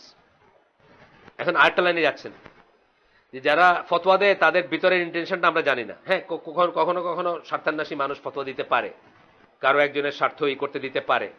আমরা জানি যে ওলামাদের ভিতরে, মানে রিয়েল ওলামা না, সুডো ওলামাদের ভিতরে এরকম একটা গ্রুপ আছে যারা পয়সার বিনিময়ে ফতোয়া দিয়ে থাকে। এখনো আছে, তখনও ছিল। তখন ছিল বলতে মানে প্রথম 3 জেনারেশনের পরে, মানে আমরা জানি কি জাল হাদিস হইতে শুরু হয়েছে কবে থেকে, লাস্ট 1/3 অফ দ্য ফার্স্ট হিজরি সেঞ্চুরি। হিজরির প্রথম শতাব্দীর লাস্ট 1/3 হাদিস জাল করতে শুরু করছে মানুষ, তাদের স্বার্থের জন্য, তাদের মানে ওই পলিটিক্যাল গোষ্ঠীর স্বার্থের জন্য তারা হাদিস জাল করতে শুরু করছে। হাদিস জাল করা তো মানে একটা বড় ক্রাইমের একটা। আপনারা জানেন আল্লাহ রাসূল কি বলছেন, যে আমার নামে মিথ্যা আরোপ করবে সে জাহান্নামে তার আসন বানায় নেবে। সুতরাং হাদিস জাল করা অনেক অনেক গর্হিত একটা অপরাধ। কিন্তু তবুও কি মানুষ স্বার্থের জন্য করছে না? তখনও করছে, এখনো কেউ করতে পারে। এইটাই কথা উনি বলতেছেন, যে তাদের গুড ইন্টেনশন সম্বন্ধে আমরা জানি না, ওদের ভিতরে ইন্টেনশন কি সেটা। তার মানে এটা না যে সকল ফতোয়া দুনিয়ার invalid. Therefore, according to Sukri Mustafa, we cannot take their religious verdicts. Sukri Mustafaর মতে আমরা আলেমদের রিলিজিয়াস ভার্ডিক্ট মানে তাদের ফতোয়াটা নিতে পারি না। হি স্টেটেড, উনি বলতেছেন, this is all if we accept the fact that they have good intentions, but we must leave that also. For can you assuming that they are leading scholars say with certainty that they have good intentions? মানে তাদের যে good intention আছে এটা কি নিশ্চিত হতে পারি নাকি আমরা, বা তারা কি নিশ্চিতভাবে বলতে পারে নাকি বড় স্কলার হয়েও? এই যে ডাউটটা, এই ডাউটটা কিন্তু আপনার সব শেষ করে দিবে। আলটিমেটলি কি আসবে? আলটিমেটলি আসবে যে আমি যেটা বুঝি এটাই দিন, আমি যেটা ঠিক মনে করি এটাই করবো। আপনার হাওয়াতে চলে আসবে। ইসলাম হচ্ছে, আগেও আপনাদের বলছি যে ইসলাম হচ্ছে কি অথরিটির দিন, অথরিটির ধর্ম। নো অথরিটি নো ইসলাম, অনেকবার বলছি। অ্যানার্কিস্ট না, কিন্তু ইসলামের অথরিটির উল্টাটা কি? অ্যানার্কিস্ট যারা, তারা অথরিটি যারা মানে না তারা কি? অ্যানার্কিস্ট। সিম্পসন কার্টুন যারা বানায়, বাপকে নিয়ে রেডিকুল করে, টিচারকে নিয়ে রেডিকুল করে, টিচারকে নিয়ে ঠাট্টা করে, বাপকে নিয়ে ঠাট্টা করে। They want to change the order of things. আর আমাদের কি? আমাদের দিন হচ্ছে অথরিটির দিন। আমরা জানি একটা মুসলিম রুলারের পজিশন কি? Next to God. আল্লাহ রাসূলের সহিহ হাদিস, সে যদি আপনার বাড়ি ঘর নিয়ে যায়, আপনার পিঠে যদি 2 ঘা লাগায়, তবুও আপনি তার কথা মেনে নেবেন এবং আল্লাহর কাছে আপনার তার অধিকার তাকে দিয়ে দিবেন, আর আপনার অধিকার যেটা পাইলেন না সেটা আল্লাহর কাছে আল্লাহর জন্য রেখে দিবেন। অর্থাৎ তার বিরোধিতা করা যাবে না। আপনার জমি নিয়ে নিছে বলে তার বিরোধিতা করা যাবে না, আপনার পিঠে 2 ঘা লাগাইছে দেখে তার বিরোধিতা করা যাবে না। অথরিটি, বাবা মার অথরিটি কি? 3টা অথরিটির কথা আমরা বলি, আল্লাহ প্রদত্ত অথরিটি, যেগুলা কি নেক্সট টু গড, যেগুলা পজিশন নেক্সট টু গড। বাবা মার একটা, বাবা মার ওই হাদিসটা আপনারা পড়ছেন না, ইসরায়েলের থেকে যে হাদিসটা আসছে, যে বাইরের থেকে দুধ নিয়ে আসতো, বাবা মাকে খাওয়াইতো, পড়ছেন না? বাবা মাকে খাওয়াইতো এবং একদিন এসে দেখছে বাবা মা ঘুমায় গেছে, বাচ্চারা কাঁদতেছে, খিদা লাগছে, সারা রাত জেগে দাঁড়ায় থাকছে, বাবা মার ঘুম ভাঙা পর্যন্ত বাবা মাকে দুধ দিয়ে তারপরে সে তার বাচ্চাদেরকে দিছে। এবং এটা আল্লাহর কাছে একসেপ্টেড সৎ কাজ। পড়ছেন না পরের দিন, মানে পরে যখন বলছে যে যার যার একসেপ্টেড সৎ কাজ বলবে আর পাথরটা সরে যাবে, এইটা হাদিসটা তো এই সংক্রান্ত, জানেন তো, যে একদিন একটা গুহার মুখটা ঢেকে গেছিল, গুহার মুখটা ঢেকে গেছিল এসে পাথর দিয়ে। তো তখন বলছিল যে আমাদের একসেপ্টেড সৎ কাজ যদি আল্লাহর কাছে কিছু থাকে, ভালো কাজ, সেটার ওসিলায় আমরা আল্লাহর কাছে চাবো যে আল্লাহ যেন পাথরটা সরায় দেন। তখন একজনের ওসিলা ছিল এই সৎ কাজটা। তার মানে কি? বাবা মার কি স্ট্যাটাস, যে বউ ক্যান ওয়েট, বাচ্চা ক্যান ওয়েট, বাচ্চা ক্ষুধার্ত ক্যান ওয়েট, বাচ্চা কাঁদতেছে ক্যান ওয়েট, কিন্তু বাবা মার জন্য সেই করতেছে। তাহলে এই বাবা মার অথরিটিটা কিন্তু ইসলামে সুপ্রিম একটা অথরিটি, যেই জন্য মানে খুব ভ্যালিড রিজন ছাড়া বাবা মার অসন্তুষ্টি সমান কিন্তু জাহান্নাম। আরেকটা অথরিটি কি বলি, হাজব্যান্ডের অথরিটি ওভার ওয়াইফ, এটা একটা অথরিটি আল্লাহ প্রদত্ত নেক্সট টু গড। উদাহরণ, ওয়াইফে হাজব্যান্ডের পারমিশন ছাড়া ওয়াইফ কাউকে ঘরে ঢুকতে দিতে পারেন না, এবং হাজব্যান্ডের পারমিশন ছাড়া উনি ঘরের বাইরে যাইতে পারেন না। কি সাংঘাতিক অথরিটি রিলিজিয়ান হচ্ছে ইসলাম। ওয়ারেজ আপনি এখানে যেগুলো বলতেছেন, আপনি আসলে কোনো অথরিটি মানেন না, আপনি নিজে যা বুঝবেন সেই অনুযায়ী আপনি দিন পালন করবেন। এই কথাগুলোর সামারি হচ্ছে এটা। যখন উনি বলতেছেন যে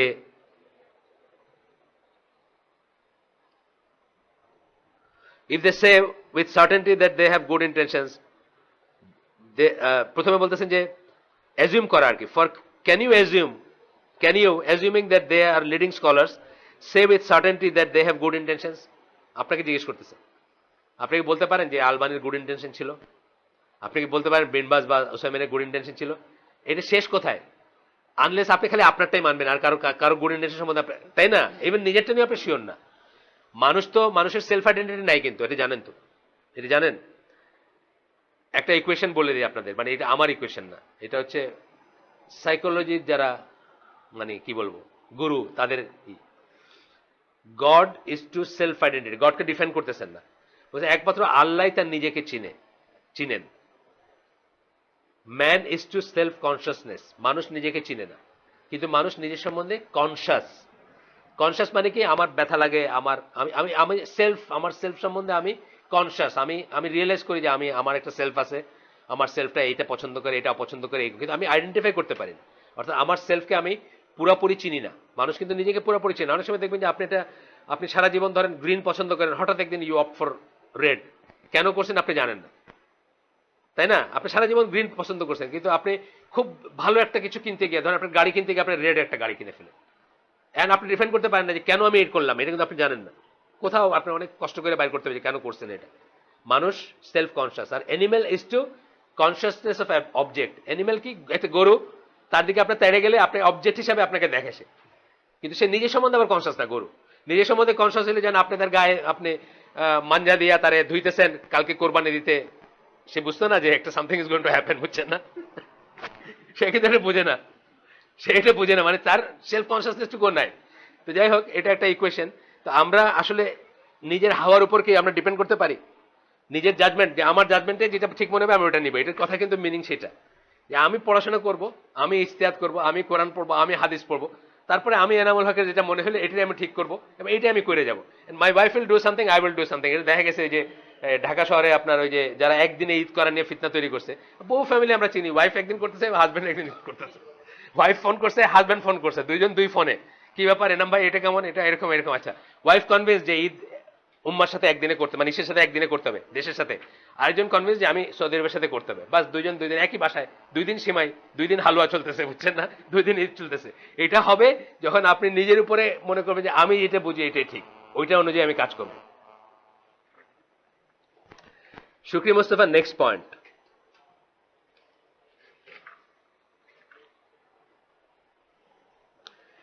The jurists do not carry any more knowledge than we do. কথা সত্যি নাকি? জুরিস্টরা নাকি এনিমোর নলেজ, আমাদের চেয়ে বেশি নলেজ নাই তাদের, এটা কি সত্যি কথা? নজবিল্লাহ।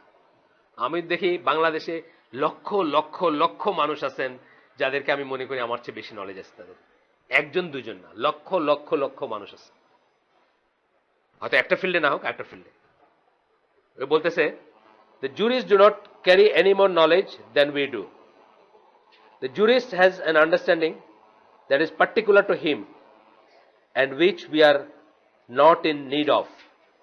তার একটা আছে, জুরিস্টের একটা আছে, আন্ডারস্ট্যান্ডিং আছে, যেটা তার নিজস্ব এবং আমাদের এটা কোনো দরকার নাই। If the words of Allah were in need of jurists to be understood, the jurist would then need someone who could understand his words. বলতেছেন যে যুক্তিটা কিরকম দেখে, যে আল্লাহর কালামের যদি দরকার হয় যে কেউ এটা এক্সপ্লেন করে দিবে, তাহলে জুরিস্টের কথা এক্সপ্লেন করে দেওয়ার জন্য আরেকজন কারো দরকার আছে। মানে এগুলা হইলো কপচানি বলি না আমরা একটা কথা, মানে পেঁচানো। এটা ইংরেজিতে বলে, আপনারা যারা লিটারেচারে পড়াশোনা করছেন, বা ইংরেজি সাহিত্য সম্বন্ধে জানেন, একটা কথা আছে ডিকনস্ট্রাকশন। ডিকনস্ট্রাকশন কথাটা হলো উল্টাপাল্টা কিছু কথা বলে আপনাকে কনফিউজ করে দিয়া আপনার একটা সিরিয়াস ম্যাটারকে লাইট করে দেওয়া। ধরেন আপনি অ্যাগনোস্টিকের যে লাইনটা নেন আর কি, আপনি আল্লাহ খোদা নিয়ে তার সাথে বক্তৃতা করতে, তার একটু দাওয়াত দিতে গেছেন, আপনার উল্টাপাল্টা কিছু যুক্তি দেখাই দিল যে যুক্তির মারপেচগুলো আপনি জানেন না, সফিস্ট্রি বলে একটা কথা, লয়ারে জানার কথা এটা। একটা সত্য জিনিসকে মিথ্যা কেমনে করতে জানেন না আপনারা, মিথ্যাকে সত্যি কেমনে দেখাইতে জানেন না, কিছু ফাঁক, কিছু কাটিং কর্নার আপনি একটা মিথ্যা জিনিসকে এমনভাবে উপস্থাপন করতে পারবে যে মনে হবে যে না এইটাই দুনিয়ার সবচেয়ে ইম্পর্টেন্ট ইস্যু। আবার উল্টাটা করতে পারবেন একটা, তাই না? আপনি হাসতেছেন কেন? আপনি বলেন কিছু একটা, এটাই তো চলতেছে, এটা চলতেছে না আমাদের দেশের লতে, এটা চলতেছে না সারা দুনিয়াতেই মোরলেস। তো উনি এরকম মারপেচ, কথার মারপেচ দেখাচ্ছেন আমাকে। This vicious circle would then continue, চলতেই থাকবে। Furthermore the means of education today are easier than in any previous era. এখন আমার আরেক কথায় আসছে, এখন তো ইন্টারনেট আছে, মিনস অফ এডুকেশন এখন অনেক ইজি, এখন আমি নিজে বের করতে পারি। আমি ইন্টারনেটে যাব, আমি লগ ইন করবো, জানি না জানি সেটা অন্য কথা, realislam.com লগ ইন করলাম, ওরা যেটা বললো এটা আমি নিলাম। realislam.com কাদের জানেন নাকি? কাদের? কাদিয়ানিদের, রাইট, আগে বলছি একদিন। realislam.com হচ্ছে কাদিয়ানিদের ওয়েবসাইট। তা আপনার তো এখন মিনস অফ ইজি বলছেন, আপনি ওখানে গেলেন, গিয়ে ওখান থেকে নলেজ নিয়ে আপনি কাদিয়ানি মুসলিম হয়ে, এইটাই, this is what is happening. বাংলাদেশে বহু মানুষ শিয়া হয়ে গেছে, শিয়াদের ওয়েবসাইটের কথাগুলো খুব ভালো লাগছে, ওরা কত সুন্দর, কত মায়া, কত নিয়ে ফাতিমা রাদিয়াল্লাহু আনহাকে কত বড় করে দেখায়, আর আল্লাহ নবীর পরিবারকে কত সম্মান করে, আমরা তো তুচ্ছতাচ্ছল্য করি, আমরা মিলাদটাও ঠিক মতো পড়তে চাই না, সুতরাং ওই কথাগুলো খুব ভালো লাগছে, তো শিয়া হয়ে গেছে বহুত মানুষ। এখন আসবো আমরা এই কথাগুলোর রিফিউটেশন। এই যে সুফি মোস্তফা যে কথাগুলো বললেন, চরমপন্থীরা যে কথাগুলো বলে যে এভরিবডি ক্যান মেক ইজতিহাদ, প্রত্যেকে নিজের মতো করে দিন বুঝে সেটা পালন করবে, ইত্যাদি ইত্যাদি, এই কথাগুলোর ভিতরে বিশাল ফাঁক আছে।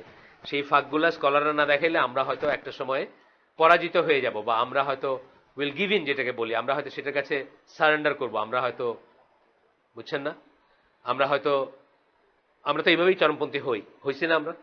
যখন কেউ একটা যুক্তি দিছে, আপনি সেই যুক্তিটা দেখাইতে পারেন নাই, আপনার মাথায় কথাটা আসেন নাই, তখন আপনি বলছেন না তাহলে ওই ভাই ঠিক বলতেছে। প্রথম কথা,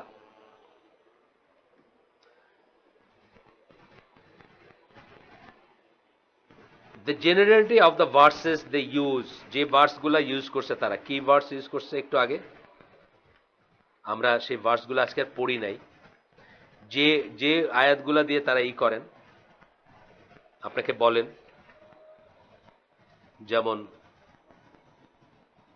আমরা পড়ি নাই এখানে, ইচ্ছে করে আমি স্কিপ করে গেছি, আবার আসবে দেখে।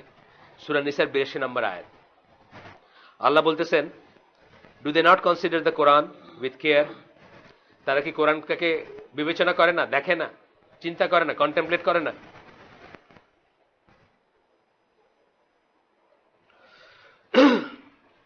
Had it been from other than Allah, যদি আল্লাহ ছাড়া কারো কাছ থেকে এটা আসতো, they would surely have found therein discrepancy। এই আয়াতটাকে তারা একটা দলিল হিসাবেই করেন যে সবাই তো কোরআন নিয়ে চিন্তা করলে বুঝবেন। সবাই কোরআন নিয়ে চিন্তা করলে কি সবকিছু বুঝবেন, এটা কিন্তু আল্লাহ বলেন নাই। সবাই কোরআন নিয়ে চিন্তা করলে এইটুকু বুঝবেন যে ডিসক্রিপেন্সি নাই, কিন্তু আপনি কি কোরআনের সব রুলিং বুঝে যাবেন, এটা কিন্তু আল্লাহ একবার বলেন নাই। এই কথাটা স্কলাররা বলতেছেন টু রিফিউট হিম বা হিজ ভিউজ। আরেকভাবে বলতেছেন, the generality of the verses they use to indicate that everyone has the ability to ponder over the signs of Allah, আল্লাহর নিদর্শন নিয়ে পন্ডার করার এবিলিটি সবাই আছে, এগুলো হচ্ছে জেনারেল কিছু কথা, is not relevant as evidence on this issue, কিন্তু ইজতিহাদ করার ব্যাপারে এটা কোনো দলিল না। এটা হচ্ছে আল্লাহ তাআলা সকল মানুষকে কতগুলো জিনিস দিয়ে তার দিকে ডাকছেন, প্রাথমিকভাবে কিছু লজিক দেখাইছেন যে লজিকগুলো সকল লেমেন বুঝবে, এবং সকল লেমেন ওই লজিকগুলোকে চিন্তা করে ইসলামে দাখিল হইতে পারবে। কিন্তু তারপরে যখন ফাইনাল ডিটেল ফিক বা শরিয়ার অন্যান্য পয়েন্ট আসবে, তখন আমরা যদি বুঝতাম তাহলে নবীর দরকার ছিল না কোন। যেমন ধরেন alteration off day and night, কোরআনের আয়াত, আমরা এখানে বলছি না যে আল্লাহ কি সত্যি আছেন, যেদিন পড়লাম ওই দিন বললাম না যে এটা থেকে আপনার মাথায় কি আসতে পারত? এটা থেকে আপনার মাথায় আসতে পারতো যে যেভাবে একটা সিগন্যাল বাতিতে আপনি লাল সবুজ, লাল হলুদ সবুজ, সবুজ হলুদ লাল দেখে আপনি মনে করেন যে এই সিকোয়েন্সটা, এই বিন্যাসটা অটোমেটিক্যালি হইতে পারে না, someone must have made it, someone must have designed it, someone must have মানে মেড দ্য সিস্টেম, এটা অটোমেটিক মানে ইসের কোথাও একটা কম্পিউটার হোক বা একটা সিকোয়েন্সিয়াল রিলে হোক কিছু কাজ করতেছে, যেটা এটাকে অ্যাক্টিভেট করতেছে, এটা অটোমেটিক নিজে নিজে হইতে পারে না। একইভাবে আল্লাহ আপনাকে অ্যাপিল করছেন যে রাত দিন, অথবা গ্রীষ্ম বর্ষা শরৎ হেমন্ত শীত বসন্ত যে 6টা সাইকেল আছে, এই সাইকেলটা অটোমেটিক হইতে পারে না। There must be someone behind it. Design theory যেটা বলি আমরা, ডিজাইন বা ক্রিয়েশনের যে ডিজাইন থিওরি, সেটার কথা বলি আমরা।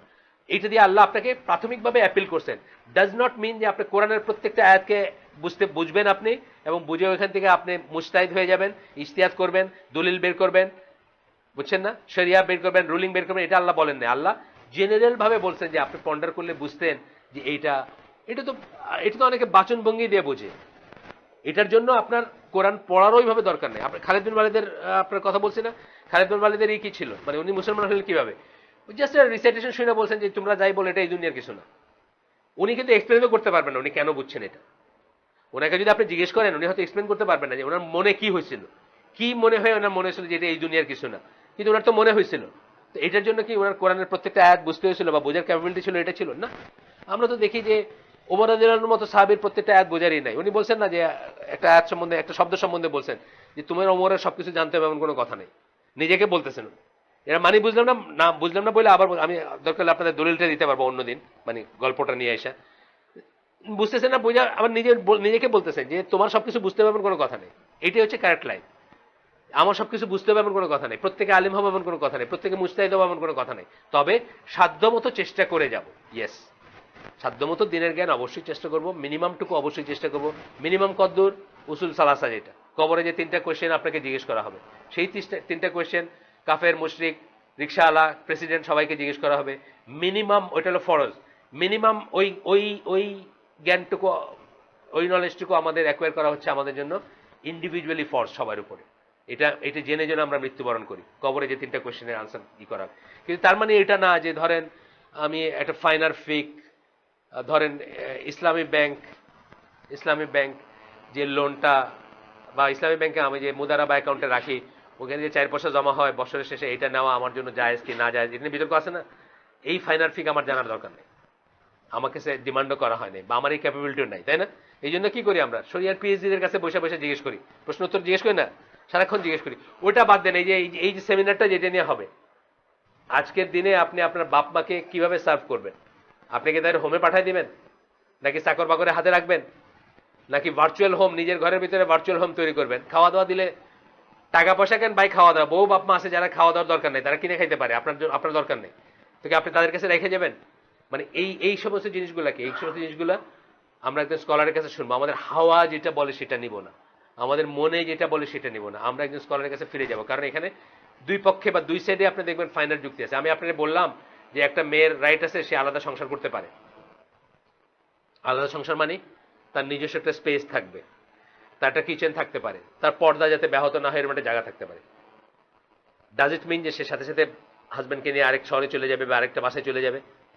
হাজব্যান্ড এর মা এবং বাবা চাকরের কাছে থাকবে। উল্টাটা বলি, যে একটা মা চাইতেছে তার ছেলে তার কাছে থাকবে। ডাজ ইট মিন যে ওই ছেলের ওয়াইফকে সে ধরেন 5 কেজি কাপড় দিয়ে বললো যে এটা বাথরুমে নিয়ে এখন আশ্রয় তুমি এটা ধুইবা? তা তো না। তাহলে সত্যটা কি মাঝখানে কোথাও, তাই না? দুইটাই একসাথে কিন্তু ভ্যালিড। একটা মেয়ের রাইট আছে টু হ্যাভ এ স্পেস, এটা valid. At the same time বাপ মার অসন্তুষ্টি সমান জাহান্নাম, এটা কিন্তু ভ্যালিড। দুইটা ইকুয়েশনই ভ্যালিড। তাহলে দুইটা সমন্বয় কি করে করবেন? এই জন্য আমরা স্কলারদের কাছে যাচ্ছি, তারা আমাদেরকে পথ দেখায় দিবে যে আমরা দুইটা জায়গাতেই জুলুম না করে কি করে আমাদের জীবনটাকে চালায় নিব, কি করে আমাদের জীবনটা ফরওয়ার্ড যাবে। গতদিন এই যে মঞ্জুর ভাইয়ের হালাকাতে একটা কোয়েশ্চেন ছিল, আপনারা ছিলেন কিনা আমি জানি না, একজন জিজ্ঞেস করছেন, কেউ জিজ্ঞেস করছেন যে তার বাপ মায়ের কয়েকটা ছেলে আছে, 2-3টা ছেলে আছে, কিন্তু মা প্রেফার করেন এই পার্টিকুলার ছেলের সাথে থাকতে, এবং বাবা অসুস্থ, বাবা অক্ষম এবং অসুস্থ। এখন এই পার্টিকুলার ছেলের ওয়াইফটা এই মায়ের সাথে থাকতে চায় না, সে আলাদা থাকতে চায়। এখন তার সলিউশন কি সে জানতে চাইছে। তো মঞ্জুর ভাই বলছেন যে একে বোঝাবেন। ফাইনাল কথাটা কি বলছেন যে ডাজ ইট মিন, আপনি কি জিজ্ঞেস করতেছেন যে আপনি যদি ওইরকম একটা প্রান্তিক অবস্থানে যান যে আপনার হয় বউ রাখতে হবে বা মা রাখতে হবে। উনি আবার একটা ক্লজ দিচ্ছেন যে আরো অন্যান্য ছেলেরা আছে, তাদের কাছে মা থাকতে চায় না, শুধু এই ছেলের কাছে থাকতে চান। তো মঞ্জুর ভাই কি বলছেন যে এই ছেলের কাছে থাকতে চাওয়ারও তার রাইট আছে। এবং যদি এই প্রশ্ন আসে যে দুইজনের ভিতরে একজনকে রাখতে হবে, তাহলে অবশ্যই মা স্টেজ, ওয়াইফ গোস। যদি সেই পজিশনে যায়, আমরা সেই পজিশনে যাওয়া কেটে চাইতেছি না, যাওয়াটা সুখকর না, যাওয়াটা ডিজায়ার্ড না, কিন্তু আলটিমেটলি যদি ওই পজিশনে চলেই যায়, এই মঞ্জুর এলাই ভাই গত শনিবারে আগে রেকর্ডিং আছে, আপনারা শুনে নিন, বলছেন যে তাহলে বউ তালাক দেওয়া যায়, মা তালাক দেওয়া যায় না। তাহলে এই আন্ডারস্ট্যান্ডিং গুলো আমরা কোথা থেকে নিব? স্কলারদের কাছ থেকে বুঝবো, নাইলে নিজের হাওয়া মতো যার যখন যেটা হাওয়া সেটা সে করতে থাকবো আর। এই কথা মানে শুকরি মুস্তফাকে রিপিট করতেছেন বইলা যে জেনারেলিটি দিয়ে আপনি মুস্তাহিদ হয়ে যেতে পারেন, এটা আল্লাহ বলতেছেন না আপনাকে, জেনারেলি বলতেছেন যে আপনি পন্ডার করলে বুঝবেন যে কোরআন আল্লাহর কাছ থেকে আসছে।